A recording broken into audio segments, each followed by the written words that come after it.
What type of Creole do you speak? Creole, I'm from Haiti. That's Haitian Creole. See, I don't speak that Exactly. What Creole Creole. you speak? Cape Verdean. Como busta? That's not fucking Creole. Yes, it is. I'm from Angola.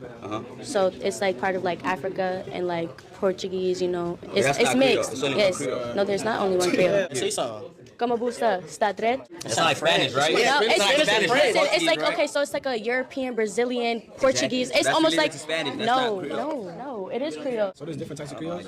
Yes, search it up.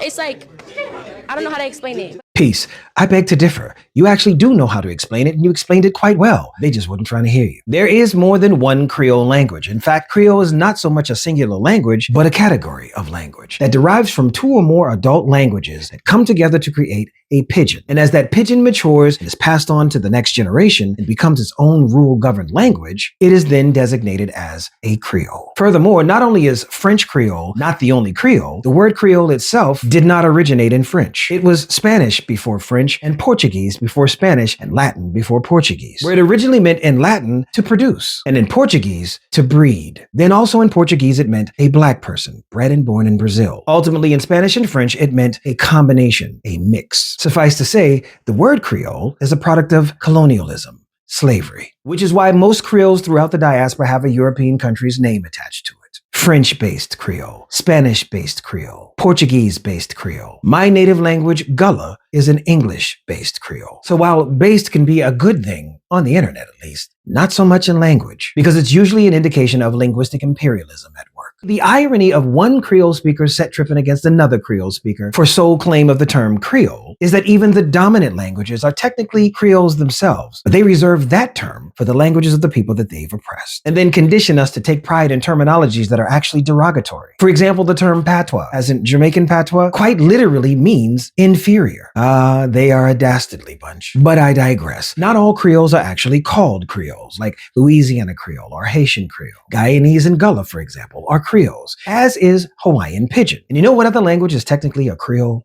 English. English vocabulary is only 2/10 Germanic and 2/3 Latin and French, with over 300 languages globally contributing to English overall. But English is considered a dominant language, dominance that was established not by grammar, but guns. If you speak a Creole, stitch this or comment below and tell me what your Creole is and give us just a taste. Ultimately, languages are all just different flavors of communication. Some just got more seasoning than others. We out here.